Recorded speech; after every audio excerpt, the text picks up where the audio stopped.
আপনি ভাবছেন দাড়ি লম্বা, পাগড়ি লম্বা, হাজার দানার তসবি, এটি তাকওয়া? এটা লেবাস। এটা কি? এটা তাকওয়া না, এটা লেবাস ও তাকওয়া। তাকওয়া হচ্ছে ঈমান আনার পরে অন্তরে যখন আল্লাহর ভয় প্রবেশ করে তাকেই বলা হয় তাকওয়া। বলেন সুবহানাল্লাহ। সুবহানাল্লাহি বিহামদিহি। মানুষ যখন আল্লাহর ভয়তে গুনাহ ছাড়ে তখন তার নাম হয় মুত্তাকি। কি লাভ হয়? প্রিয় ভাইরা, এই তাকওয়ার চেয়ে বড় কোনো সম্পদ? আল্লাহ বলছেন ফাইন্না খাইরাজ জাদিত তাকওয়া। মুমিনের সর্বশ্রেষ্ঠ সম্বলের নাম কি? তাকওয়া। সুবহানাল্লাহি বিহামদিহি। তাকওয়া অর্জনের মাধ্যমে একজন মানুষ চরিত্রবান হতে পারে, নেককার হতে পারে, সৌভাগ্যবান হতে পারে, সর্বোপরি আল্লাহর ওলি হতে পারে। যার তাকওয়া নাই সে কোনো দিন আল্লাহর ওলির কাতারে তার জায়গা করতে পারে না। তাকওয়া ছাড়া আল্লাহর ওলি হওয়া যায় না, ভালো মানুষ হওয়া, চরিত্রবান হওয়া যায় না। আইন দিয়া ডান্ডা দিয়া পিটায়া মানুষকে দমন করা যায়, মানুষ বানানো যায় না। যায় আইন কানুন দিয়ে। আইন কানুন আছে না দেশে? চুরি বন্ধ হয়েছে? হয় নাই তো। চুরি আছে, দুর্নীতি আছে, চুরি আছে, খুন আছে, মাদক আছে, সন্ত্রাস আছে, আছে না নাই?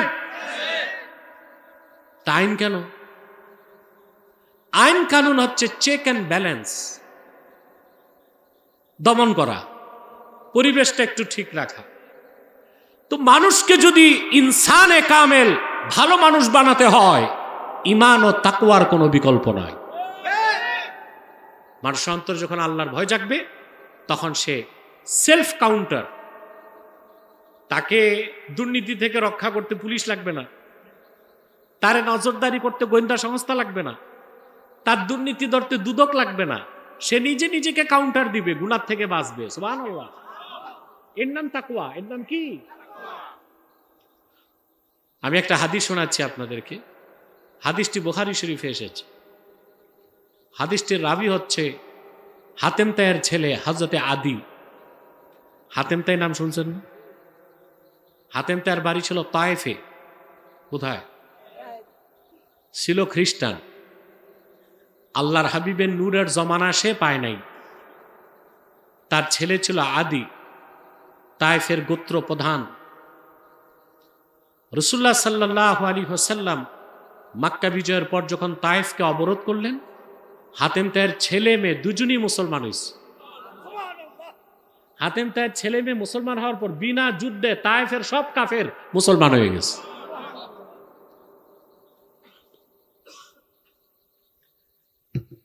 এই আদি বলেন, আমি একদিন রাসূলুল্লাহ সাল্লাল্লাহু আলাইহি সাল্লামের কদমের সামনে বসা। আরবের দূর থেকে এক লোক এসে আল্লাহর হাবিবের কাছে বিচার দিলেন, ইয়া রাসূলুল্লাহ সাল্লাল্লাহু আলাইহি ওয়াসাল্লাম, আমাদের এলাকায় প্রচণ্ড দুর্ভিক্ষ, খাদ্যের অভাবে মানুষ মুরতাদ হয়ে যাচ্ছে। লোকটি চলে গেল। রাসূলুল্লাহ সাল্লাল্লাহু আলাইহি ওয়াসাল্লাম কোনো কিছু বললেন না। কিছুক্ষণ পর আরেক লোক আসলো। আরেক লোক এসে বলল, ইয়া রাসূলুল্লাহ সাল্লাল্লাহু আলাইহি ওয়াসাল্লাম, আমি আরবের যে এলাকা থেকে এসেছি ওখানে প্রচণ্ড দুর্বৃত্তের সংখ্যা বেড়ে গেছে। কোনো নারীরা ঘর থেকে বেরোতে পারে না, স্বর্ণ অলংকার নিয়ে নেয়, তাদের চরিত্র হনন করা হয়, সম্পদ নিয়ে কেউ যেতে পারে না। আদি বলেন, এ লোকটিও চলে গেল। আল্লাহর হাবিব সাল্লাল্লাহু আলাইহি ওয়াসাল্লাম কিছু বললেন না। দুজন লোকই চলে যাবার পর আল্লাহর হাবিব আমাকে বলেন, আদি, আমি দুনিয়া ছেড়ে আল্লাহর কাছে চলে যাওয়ার পরে তুমি যদি বেঁচে থাকো তুমি দেখতে পাবে বাইতুল মালের দরজা খুলে মদিনা মুনাওয়ারাতে বাইতুল মালের কর্মকর্তারা মানুষকে ডাকবে, কার সম্পদ লাগবে, টাকা লাগবে, নেবার মতো লোক তারা খুঁজে পাবে না।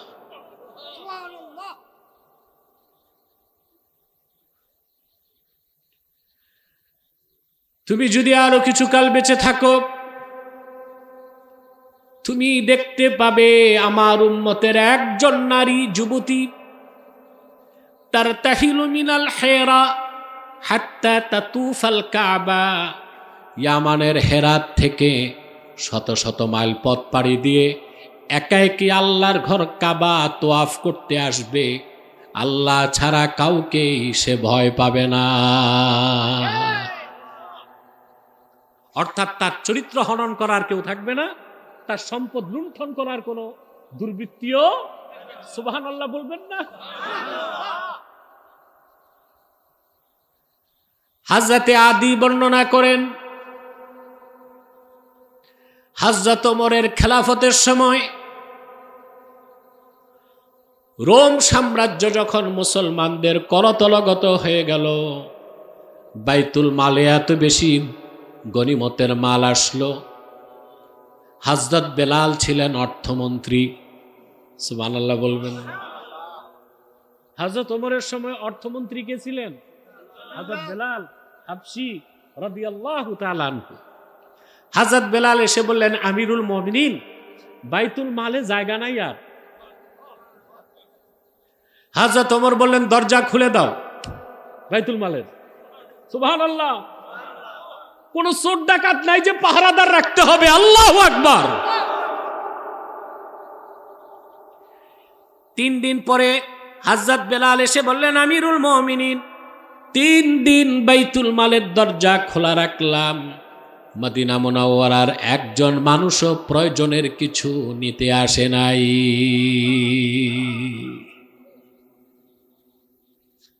হযরত ওমর বললেন, তাহলে বাইতুল মালের সোনা রূপাগুলো হাতে নিয়ে মদিনা মুনাওয়ারার গলিতে গলিতে ডাকো কার কার লাগবে। সুবহানাল্লাহ। কর্মকর্তারা সোনা রূপার খাজাঞ্চা নিয়ে ডাকতেছেন, কার কি প্রয়োজন নিয়ে যাও।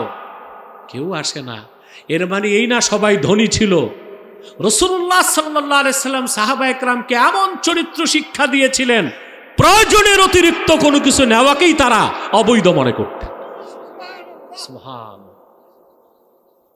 হযরত আদি বলেন, আমি হজ করতে গেলাম, কাবাগরের অদূরে দাঁড়িয়ে আছি। আমার কথা বুঝতেছেন? কাবাগরের সামনে দাঁড়িয়ে আছি, দেখলাম মরুভূমির বুক চিরে একটি বাহন আসতেছে। কাছে আসার পর দেখলাম একটা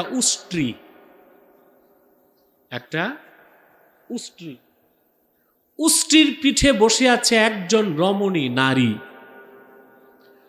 বোরখায় আবৃত, কিন্তু তার শরীরের অলংকারের ঝলক বাহির থেকে দেখা যাচ্ছে। অর্থাৎ মহিলাটা ছিল যুবতী এবং অলংকারে সজ্জিতা। সুবহানাল্লাহ। চোখটা নামিয়ে আমি বললাম, মা আপনি কোথা থেকে এসেছেন? মহিলাটি বলল, আমি ইয়ামানের হেরাত থেকে এসেছি। আদি বলেন, আমার মনে পড়ে গেল আল্লাহর হাবিবের কথা। তিনি আমার উম্মতের একজন নারী ইয়ামানের হেরাত থেকে একা একই আল্লাহর ঘর কাবা তোয়াফ করতে আসবে। আল্লাহ ছাড়া কাউকে সে ভয় পাবে না, কারণ তার স্বর্ণালঙ্কার লুণ্ঠন করার মতো কিংবা তার চরিত্র হনন করার মতো একজন খারাপ মানুষও থাকবে না। এই রকম সোনালী সমাজ, রাষ্ট্র, বিশ্ব রাসূলুল্লাহ সাল্লাল্লাহু আলাইহি সাল্লাম ১,৫০০ বছর আগে উপহার দিয়েছিলেন। মূল শিক্ষা ছিল তাকওয়া। কি ছিল? সুবহানাল্লাহ। খুশি আছি আমরা। মুনাজাত পর্যন্ত বসে সৌভাগ্যর তিলক নিয়ে যাব। শয়তান ওয়াসওয়াসা দিতে পারবে না তো? একে তো ঝড় তুফানের দিন, আপনাদের এলাকা খুব ভিতরে, সবচেয়ে প্রত্যন্ত অঞ্চলগুলোর একটা বাংলাদেশের। কি বলেন? গাড়ি একবার ঢুকলে আর ঘোরানো যায় না। আমি তো প্রত্যন্ত অঞ্চলে দিনে ছাড়া যাই না। এটা ইসালে সব মাহফিল, সেজন্য রাতে দিয়েছি। তবে সময়টা হয়ে গেছে ঝড় তুফানের দিন, কিন্তু আল্লাহ আমাদেরকে সুযোগ করে দিয়েছে। কালকে তো অনেকে নিরাশ ছিল, মাহফিল হবে কিনা বলেন। আজকে অনেকে ভয়তে বের হয় নাই, যদি বৃষ্টি হয়।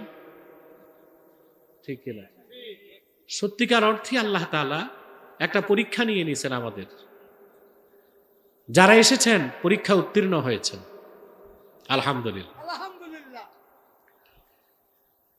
এক মাস রোজা রেখেছেন, আলহামদুলিল্লাহ। এই এক মাস রোজা রেখে কি অর্জন করলেন, বাকি 11 মাস কিভাবে চলবেন, এই বিষয়টার উপর কিছু কথা বলবো আমি। সাবজেক্টটা বুঝতে পেরেছেন? এক মাস রোজা রাখছেন, 30টা রোজার একটাও যদি কবুল হয়, গুনাহ মাফ হয়ে যাবে, বেহেশত নিশ্চিত হয়ে যাবে। তো প্রশ্ন আসে, 30টা রোজা রাখলাম কেন, একটা রাখলেই তো হতো নাকি? 30টা আদা করছি, আদা এক জিনিস, কবুল আমরা জানি না 30টার কয়টা কবুল হয়েছে, ঠিক কিনা? যার 30টা রোজাই কবুল হবে তার জন্য তো জাহান্নাম হারাম, জান্নাত ওয়াজিব। আল্লাহর হাবিব সাল্লাল্লাহু আলাইহি সাল্লাম ইরশাদ করেছেন, মান সামা রমাদানা ঈমানাও ওয়া ইহতিসাবা গুফিরা লাহু মা তাকদ্দামা মিন যামবিহি।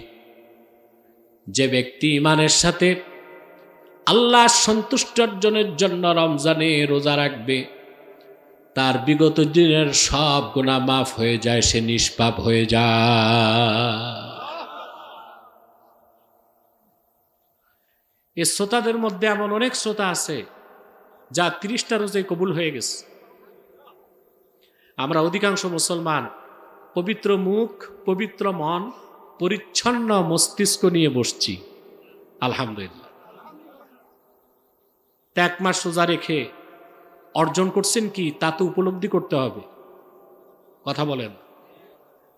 আপনার কাছে যে সম্পদ আছে তার মূল্য যদি না জানেন, আপনি কি সম্পদ রক্ষা করবেন? এক মাস রোজা রেখে আপনি যা অর্জন করছেন ওইটার নাম তাকওয়া। ওটার নাম কি? তাকওয়া। আল্লাহ পাক কোরআন শরীফে বলেছেন তিনি রোজা কেন ফরজ করছেন। কুতিবা আলাইকুমুস সিয়ামু কামা কুতিবা আলাল্লাযীনা মিন ক্বাবলিকুম লাআল্লাকুম তাত্তাকুন। তোমাদের উপর মাসব্যাপী রোজাকে ফরজ করা হয়েছে, যেভাবে ফরজ করা হয়েছিল তোমাদের পূর্ববর্তী জাতিদের উপর। লাআল্লাকুম তাত্তাকুন, যেন তোমরা তাকওয়া অর্জন করে মুত্তাকি হতে পারো, জাহান্নাম থেকে বাঁচতে পারো। মাসব্যাপী রোজা রেখে আমরা যা অর্জন করছি ওই সম্পদের নাম কি? সবাইকে বলতে হবে তাকওয়া। সুবহানাল্লাহ। এই তাকওয়া হচ্ছে সর্বশ্রেষ্ঠ দৌলত বা সম্পদ। সুবহানাল্লাহ। সর্বশ্রেষ্ঠ দৌলত, সম্পদ। এর চেয়ে বড় এটা সম্পদ না, সম্বল। এটা কি? সম্পদ এক জিনিস, সম্বল আরেক জিনিস। পার্থক্য আছে? একটা সম্পদ, আরেকটা কি? সম্বল। এদিক তাকান, এই দিক, আমার দিকে। আল্লাহ রাব্বুল আলামিন কোরআনে কারীমে ইরশাদ করেছেন, ওয়া তাযাওয়াদু ফা ইন্না খায়রাজ যাদিত তাকওয়া। নির্দেশ কার? আল্লাহ বলেছেন ওয়া তাযাওয়াদু, পাথেয়, সম্বল প্রস্তুত করো। ফা ইন্না খায়রাজ যাদিত তাকওয়া, জেনে রেখো মুমিনের জীবনের সবচেয়ে শ্রেষ্ঠ সম্বল হচ্ছে তাকওয়া। সম্বল বুঝেন? সম্পদ না। সম্পদ এক জিনিস, সম্বল আরেক জিনিস। আপনার ঘরে 1 কোটি টাকা আছে, 30 ভরি স্বর্ণ আছে, বিশাল বড় বাড়ি আছে, এসব সম্পদ। আপনি যখন সফরে বের হইলেন, সাথে যেটা ওইটা কি? সম্বল। সফরে কোনটা দরকার, সম্পদ না সম্বল? তা আমাদের শ্রেষ্ঠ সম্বল কি? তাকওয়া। প্রশ্ন হচ্ছে, আমরা কি সফরে আছি? বুঝলে সবাই বলেন আমরা সফরে আছি। সফর শেষ, আমরা ছিলাম আত্মার জগতে। কোথায়? আল্লাহ আমাদেরকে ট্রান্সফার করছেন এই পৃথিবীতে। এটা আলামে আসবাব, আলামে আরওয়াহ থেকে আলামে আসবাব, বস্তু জগতে আছে, ঠিক না? এখান থেকে সফর হবে কবরে, ওখান থেকে হাসরে, ওখান থেকে ফাইনাল ডেস্টিনেশন দুইটা, চূড়ান্ত গন্তব্য। ইমান ঠিক, আমল ঠিক, জান্নাত। ইমান নাই, জাহান্নাম। তখন সফর, আর এখন সফর চলতেছে। গন্তব্য কয়টা? জোরে বলে। আমার গন্তব্যে পৌঁছার আগ পর্যন্ত আমার সফর চলমান। দুইটাই গন্তব্য। আল্লাহ রাব্বুল আলামিন বলেন, ফাআম্মা মান তাগা ওয়া আথারাল হায়াতাদ দুনিয়া ফাইন্নাল জাহিমা হিয়াল মাওয়া। আর যে ব্যক্তি সীমা লঙ্ঘন করল, কার সীমা? সব জায়গায় আল্লাহ সীমা রাখছেন কিনা? আল্লাহ বলেন, যে ব্যক্তি সীমা লঙ্ঘন করল, ওয়া আসারাল হায়াতাদ দুনিয়া, আর দুনিয়ার জীবনকে প্রাধান্য দিল, ফাইন্নাল জাহিমা হিয়াল মাওয়া, আখিরাতে তার আবাসস্থল হচ্ছে জাহান্নাম। ওয়া আম্মা মান খাফা মাকামা রাব্বিহ ওয়া নাহান নাফসা আনিল হাওয়া ফাইন্নাল জান্নাতা হিয়াল মাওয়া। আর যে ব্যক্তি কাল কিয়ামতে আল্লাহর সামনে দাঁড়াবার ভয় অন্তরে পোষণ করল, আমাকে আল্লাহর সামনে দাঁড়াতে হবে কিনা বলেন? হিসাব দিতে হবে। পাশে মাইক বাজে, ওটা কি হিন্দু পাড়া নাকি? হিন্দুরা করে নাকি? গান বাদ্য তো, কীর্তন, হ্যাঁ গান। বাউল মানি তো ফাউল, ঠিক কিনা? আল্লাহ মাফ করুক, হিন্দুই হইতে পারে, আবার অনেক মুসলমানও হিন্দুদের রীতি মানে, ঠিক কিনা? আল্লাহ মাফ করুক। আপনারা তো আবার গান টান করেন না, নামাজের মধ্যে করেন? আব্দুর রব, গান টান হয় এলাকায়? আগে করছে, বন্ধ তো বন্ধই, এখন শুধু মাহফিল হবে, এখন শুধু ইনশাআল্লাহ। প্রিয় ভাইরা, আল্লাহ পাক বলেন, ফাম্মা মান খাফা মাকামা রাব্বিহ, যে ব্যক্তি তার রবের সামনে দাঁড়াবার ভয় অন্তরে রাখলো, এটাই তো তাকওয়া। এটা কি? আল্লাহর সামনে আমাকে দাঁড়াতে হবে, ন্যাক আমলগুলো পাবো, খারাপ কাজও দেখব। সব দেখবেন না, আল্লাহ হিসাব নিবেন না, এই বিশ্বাস আছে? আল্লাহ রাব্বুল আলামিন কোরআন কারীমে বলেন, ইয়াওমা তাজিদু কুল্লু নাফসিম মা আমিলাত মিন খাইরিন মুহদারা ওয়া মা আমিলাত মিন সু তাওয়াদ্দু লাউ আন্না বাইনাহা ওয়া বাইনাহু আমাদাম বাঈদা। আল্লাহ রাব্বুল আলামিন বলেন, কাল হাসর ময়দানে প্রত্যেকটা মানুষ এই দুনিয়ায় যে ভালো কাজ করছে তা সে তার সামনে উপস্থিত দেখবে। নামাজ পড়েছে তা দেখবে, হজ করেছে তা দেখবে, আজকে যে মাহফিলে বসছেন তাও কি দেখবেন? ওয়া মা আমিলাত মিন সু, আর যে খারাপ কাজ করছে তাও সে দেখবে। এই পৃথিবীতে মানুষ যত গোপনে গুনার কাজ করুক, আল্লাহর কাছে গোপন রাখা যায়? মানুষ পৃথিবীতে শয়তানের প্ররোচনায় এমনও গুনার কাজ করে যা তার স্ত্রী জানে না, সন্তান টের পায় না, পাড়া প্রতিবেশী কেউ জানে না। আল্লাহ রাব্বুল আলামিন সব দেখেন, সব জানেন, সব শোনেন। হিসাব করে করে সকল পাপ কাজ তার সামনে তুলে ধরা হবে হাসর ময়দানে। মানুষটা তখন চরণ আফসোস করে বলবে, হায় আফসোস, আমার গুনাহগুলো আর আমার মাঝখানে যদি বিরাট একটা ডিস্টেন্স হয়ে যেত, কিছু করার থাকবে না। মানুষ তাকায় থাকবে, চোখের পাতাটাও নড়বে না, চোখের পাতাটাও।